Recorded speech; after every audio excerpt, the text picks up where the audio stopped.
Olá pessoal, bem-vindo ao canal Investigação e Lei TV. Se você é novo aqui, bem-vindo ao canal. Meu nome é Sandra Di, eu sou advogada e ativista contra o tráfico dos Estados Unidos toda terça e sexta, trazendo casos solucionados, casos sem solução e também de alguns desaparecimentos misteriosos. Não só casos americanos, viu gente, mas casos do mundo inteiro. Se vocês quiserem que eu esteja fazendo algum caso, deixe a recomendação aqui para eu poder ver, pesquisar o caso e talvez trazer aqui no canal. Vamos ao caso de hoje. Denise Amber Lee vivia na Flórida e Northport. Essa cidade tem uma população de apenas 75 mil habitantes. É um local tranquilo, com baixo índice de criminalidade, um lugar ideal para criar uma família. Era exatamente o que a Denise e o esposo dela, Nathan Lee, estavam fazendo em 2008.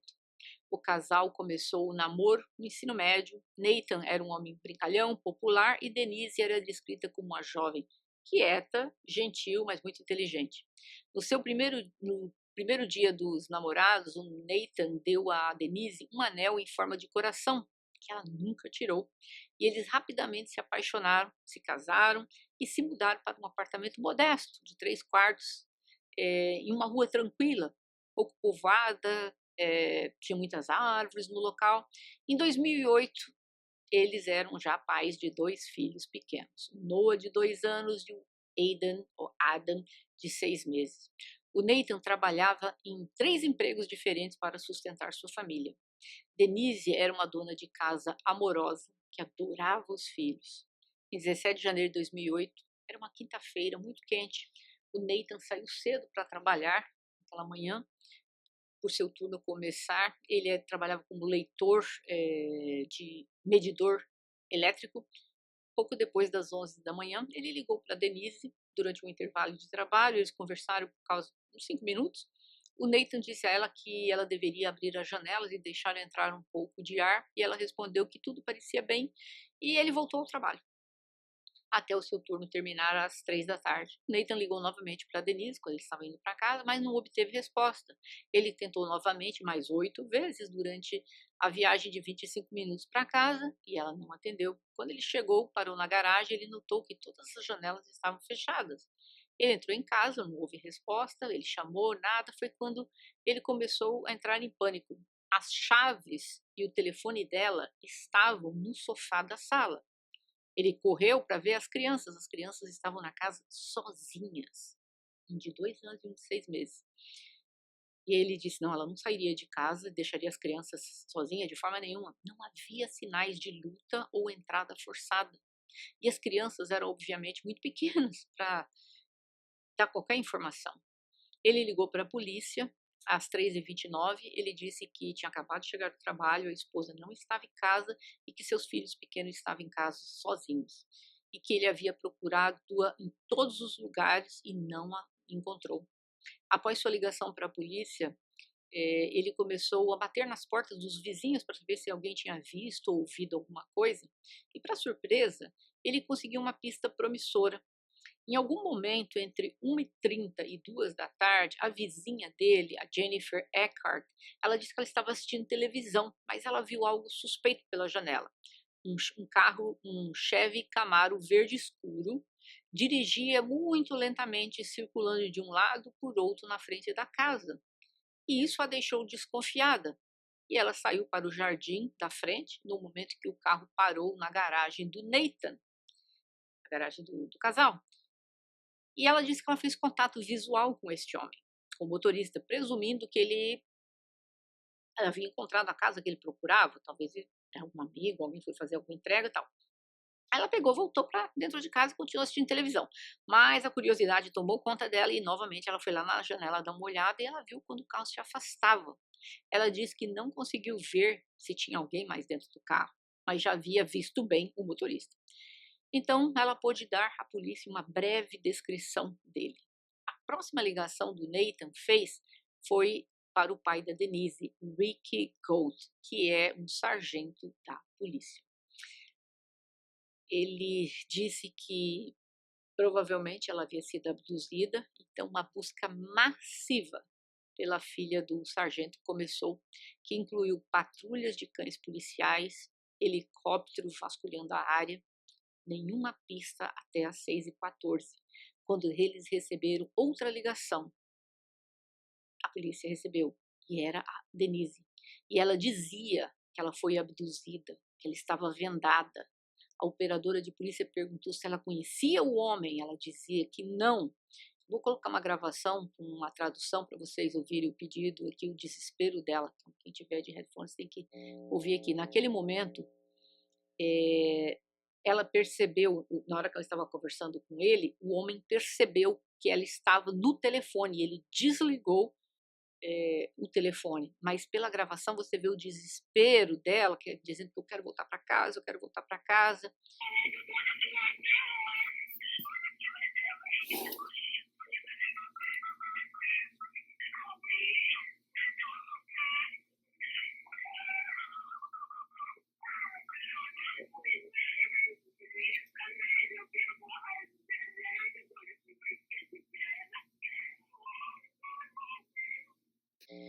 No entanto, eles conseguiram identificar o homem que a abduziu, Michael Lee King.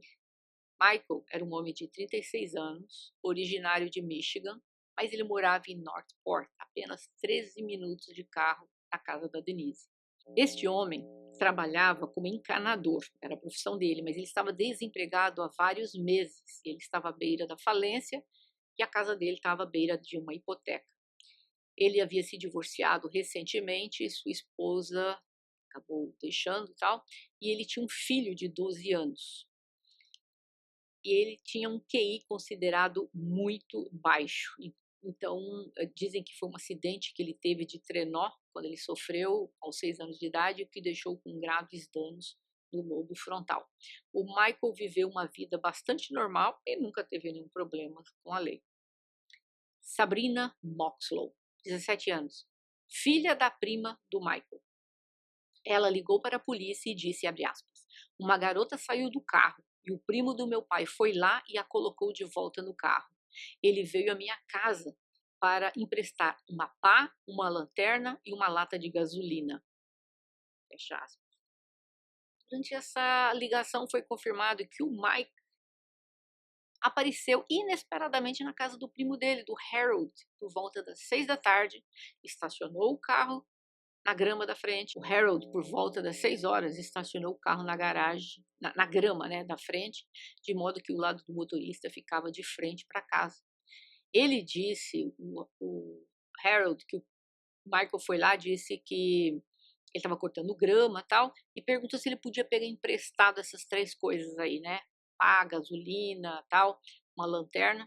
O primo dele entregou para o Michael, mas nesse inteirinho, a Denise conseguiu se libertar e escapou do carro, onde ela gritou para o Harold, chame a polícia. O Harold perguntou, o que está acontecendo aqui? E o Michael respondeu, nada, nada, não se preocupe. E ele colocou a Denise na parte de trás do carro novamente, ele se sentou no banco do motorista e acelerou e saiu dali. A princípio, o Harold pensou que fosse uma discussão, sei lá, uma briga entre o primo e a namorada, mas algo não parecia certo por algum motivo. Mas sei lá, talvez ele não quisesse implicar o primo ou a si mesmo, ele não chamou a polícia. Mas ele ligou para a filha dele, a Sabrina, que imediatamente ligou para a polícia. Os itens que o Michael pegou ali emprestado eram preocupantes para a polícia, então começou uma corrida para prendê-lo. Eles sabiam quem ele era e que carro ele estava dirigindo e sabiam que ela estava com a Denise. Agora eles precisavam encontrá-lo. O Harold foi até a casa do Michael para ver se ele estava lá. Mas quando ele chegou lá, não havia sinal do Michael. E o carro não estava estacionado na garagem. Não havia nenhum cortador de grama na frente da casa dele, porque quando ele foi pegar a gasolina ele disse que era para colocar no cortador de grama dele elétrico. E não tinha nenhum cortador de grama lá fora. Então, às 18h30, apenas 7 minutos após a ligação da Sabrina, outra ligação foi recebida pela polícia. Era uma mulher chamada Jane Kowalski, que havia parado no cruzamento de uma rua chamada South Cranberry Boulevard, na rodovia 41, quando ela viu algo suspeito e ela ligou para a polícia e disse que ela estava num semáforo e um homem parou ao lado do carro dela e havia uma criança gritando no carro. Ela descreveu o carro como um Camaro azul anos 90. ela reiterou que havia essa criança gritando e batendo na janela. Era o carro que a Denise estava, mas por algum motivo, ela talvez não deve ter visto muito bem, essa mulher, ela achava que era uma criança que estava batendo no vidro, e não era, era a Denise. E ela começou a seguir o carro, e ela ligou para a polícia, e nisso ela começou a descrever para a polícia que eu estou atrás dele, contando tudinho o que está acontecendo. Tem um momento que ela chega e diz assim: você quer que eu vire à esquerda? Tento segui-lo? Só que aí está um trânsito, aí ela diz para ele: olha, está muito trânsito, não consigo mais seguir.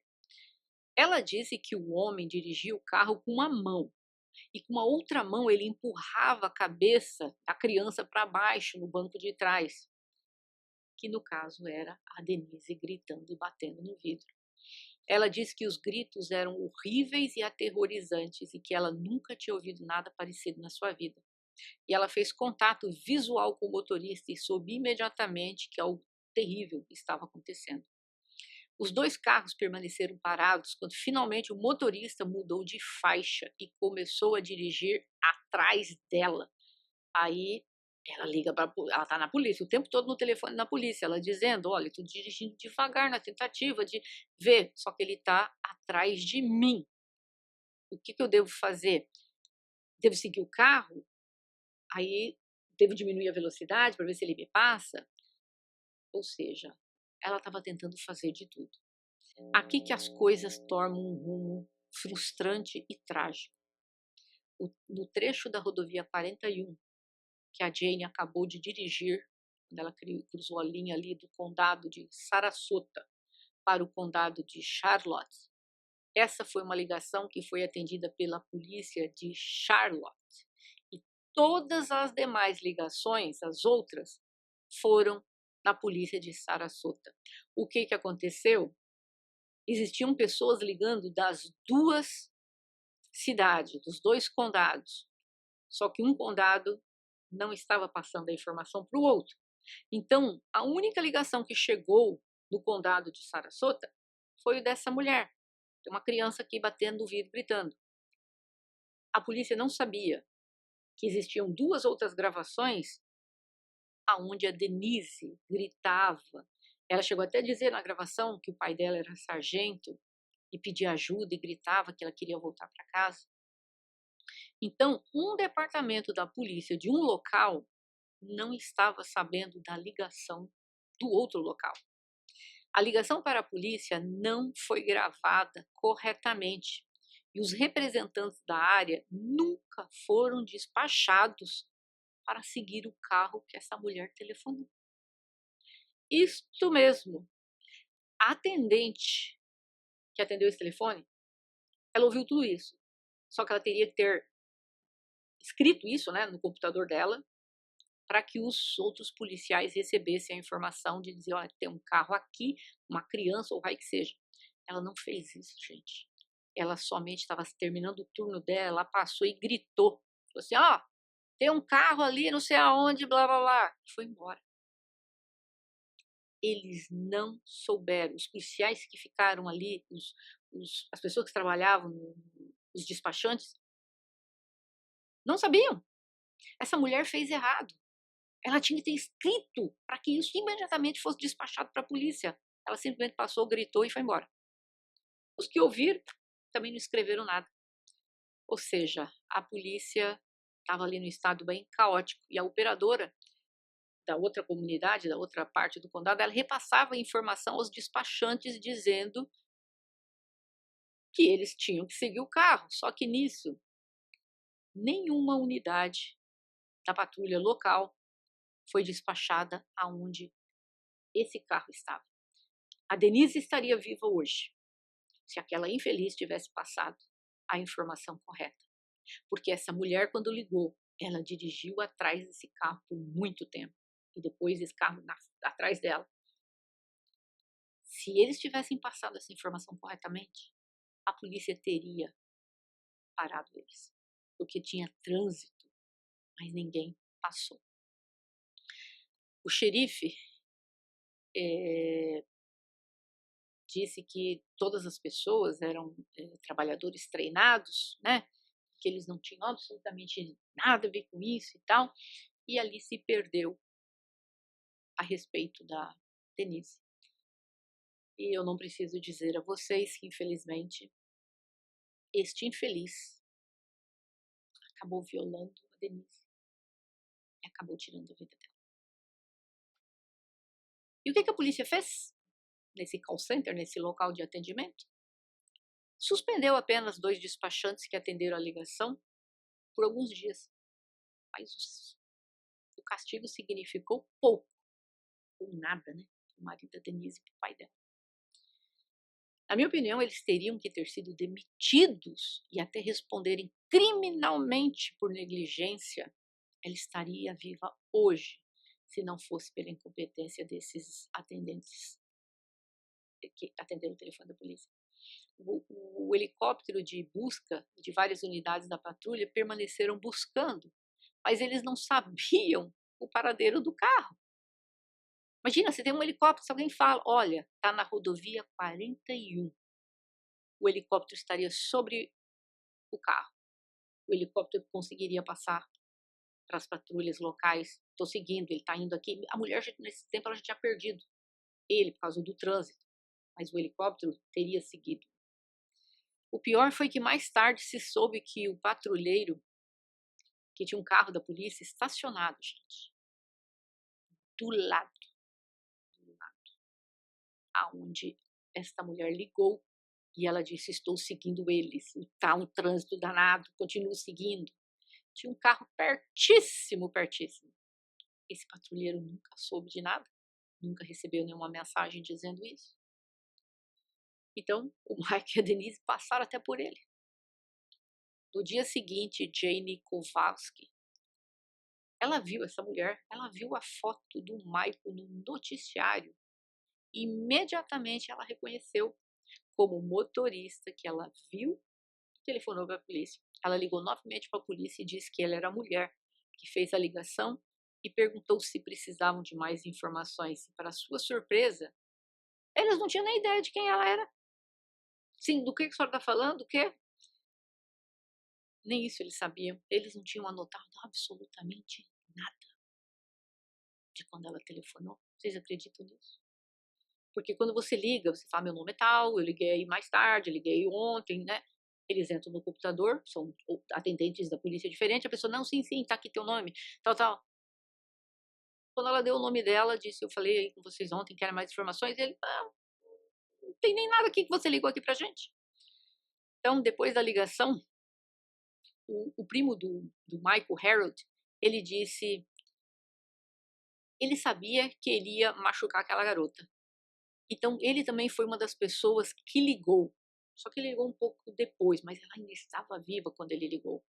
Ele fez a ligação de um telefone público, porque ele estava deliberadamente dando informações um pouco vagas. Ele não queria fornecer a identidade dele por algum motivo, não sei porquê, mas ele basicamente deu as mesmas informações que a filha dele tinha dado. E às 2h16 da tarde, quando o policial estadual Edward Pope estava estacionado, ele viu o Camaro verde do Michael saindo da estrada para a rampa do acesso da rodovia I-75. Ele acelerou atrás do veículo e imediatamente ele sacou a arma e ele ordenou ao Michael que saísse do veículo. 5 vezes ele ordenou ao Michael que saísse do carro, mas ele se recusou. E depois da 5ª vez que ele se recusou a sair do carro, ele abriu fogo. E o Michael finalmente saiu do carro. Ele não abriu fogo, mas não para tirar a vida dele, mas para assustá-lo. Finalmente ele saiu do carro e ele foi preso. Ele estava molhado da cintura para baixo, os sapatos dele estavam cobertos de lama. O telefone que a Denise usou para ligar foi encontrado em seu bolso, sem bateria. O policial verificou o interior do veículo, mas não havia sinal da Denise. Havia uma pá com lama no banco de trás, onde ela havia sido amarrada umas horas antes. O Camaro foi rebucado para o departamento da polícia de Northport, para um exame minucioso no interior. Encontraram o cartão de telefone e uma lata de gasolina. Foi encontrado sangue dentro do carro e um cobertor com a impressão das mãos da Denise no banco de trás. respingos de sangue e fios de cabelo foram encontrados presos na frente do carro e tinham os fios de cabelo arrancados pela raiz, que foram encontrados escondidos no bolso, atrás do banco do motorista, junto com o anel dela, aquele que ela ganhou, que tinha um formato de coração. A Denise nunca tinha tirado aquele anel. A Denise provavelmente sabia que ela não iria sair viva dali, mas ela queria que seu captor fosse preso, então ela deixou pistas para garantir que ele não escaparia da justiça. Eles finalmente conseguiram essas provas. Ela arrancou os próprios cabelos e ela guardou lá dentro. Ela deixou de propósito o telefone dela dentro do banco. Ela fez tudo o que ela pôde para poder a polícia saber ela esteve aqui.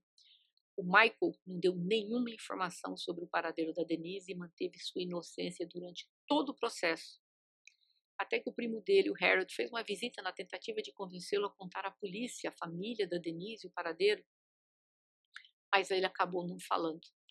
E ele chegou a dizer pro primo dele, não, é que nós tínhamos um relacionamento físico e tal, e aí nós estávamos lá junto no Rally Holly e nós fomos emboscados por homens usando tipo balaclavas.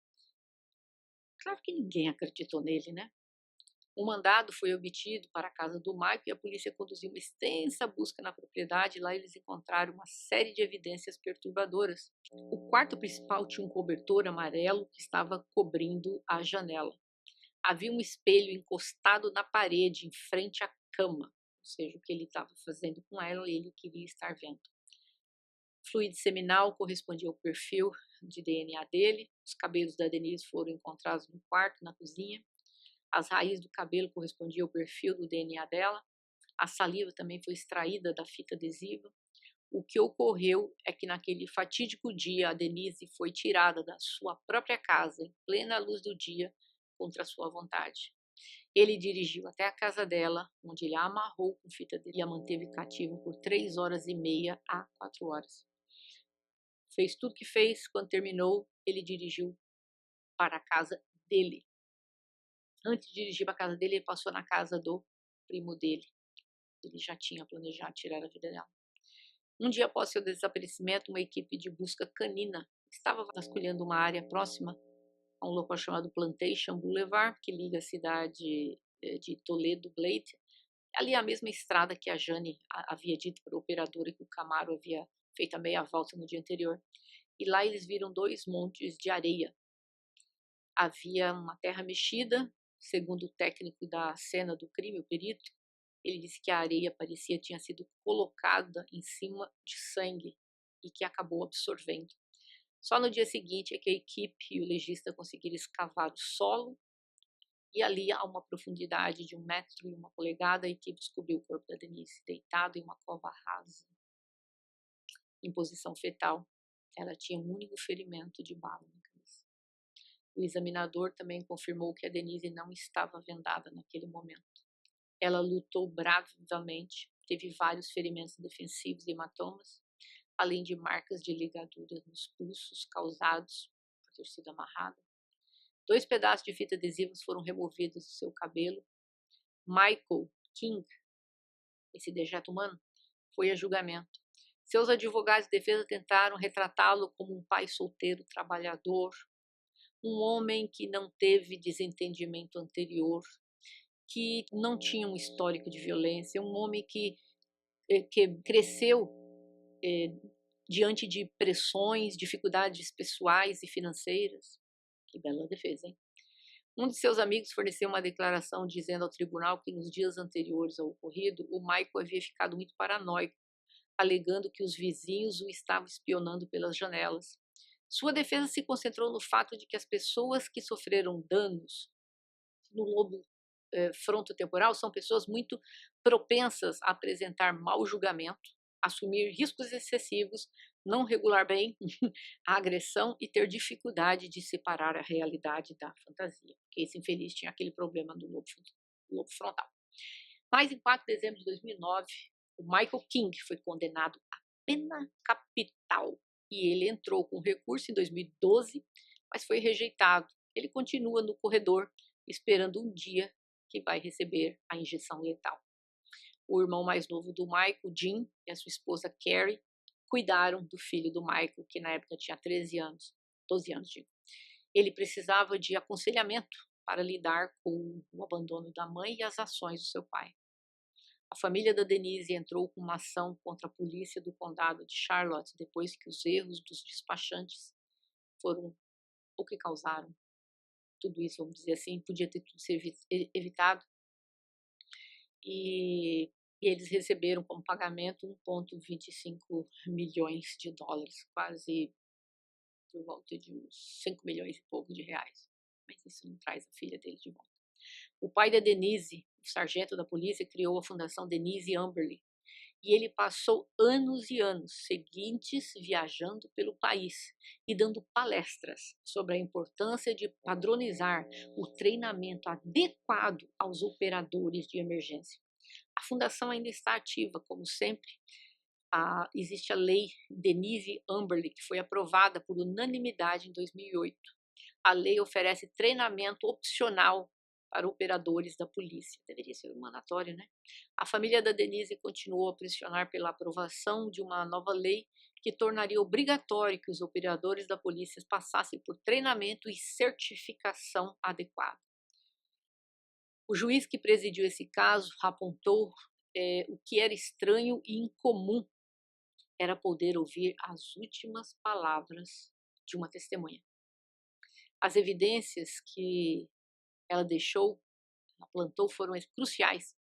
Ela lutou para sobreviver. Quando ela viu que não dava, ela lutou para ter certeza que quem fizesse o que tivesse feito enfrentaria a justiça. Ouvindo a gravação dela, nossa, eu me emocionei muito. Eu me emocionei muito porque a Denise era uma jovem, mãe de 2 crianças, 6 meses e 2 anos. Ela tinha uma vida inteira pela frente. E por causa da incompetência dos atendentes da polícia, hoje ela não está viva. Eu os culpo da mesma forma que eu culpo o Michael. O Michael recebeu a prisão, recebeu a pena capital. Ele vai pagar aqui na terra pelo que ele fez.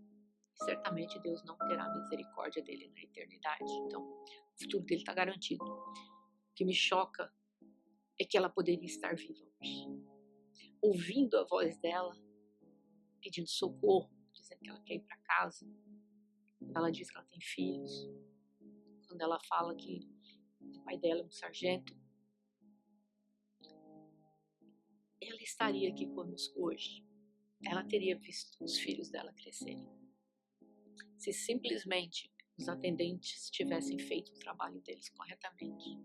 Ao invés de quererem sair correndo do horário de trabalho, ao invés de terem escrito, né, no computador o que estava passando, a pessoa passa, dá um grito e fala: tá acontecendo isso na rua tal, e vai embora. Competente no trabalho, teria que ter respondido por negligência no mínimo. E os outros 2 atendentes que estavam lá ouviram ela falar, mas também não colocaram no computador. Essa moça estaria viva hoje. Isso é o que me revolta. Me revolta muito porque é triste você saber, você ouvir a voz, foi o que o juiz falou. A coisa mais rara do mundo é você ouvir a voz da vítima nos últimos minutos. Muita gente sempre fala, eu queria saber se a minha filha, minha mãe, minha irmã, meu filho, será o que eles passaram, eles sofreram? A família dela pôde ouvir. Eu que não sou família, fiquei horrorizada, chorei escrevendo o caso, estou chorando agora. Mas imagina o marido, o pai dela, os filhos dela hoje são adultos, ouvindo aquilo. Incompetente, que não soube fazer o serviço dela, e 2 outros incompetentes. Eu gostaria de ouvir a opinião de vocês. Eu só acho uma vergonha que eles não responderam criminalmente por isso e que eles apenas foram suspensos por algumas semanas. Isso é inaceitável. Eu gostaria de ouvir de vocês. Vocês acham que os atendentes que não colocaram as mensagens para que a polícia pudesse localizá-la deveriam ser punidos? E de que forma? Esse é o caso de hoje. Se vocês acharam interessante, deixa o gostei para o YouTube entender que esse vídeo é bom e recomendar para outras pessoas. E eu vejo vocês em breve. Até mais.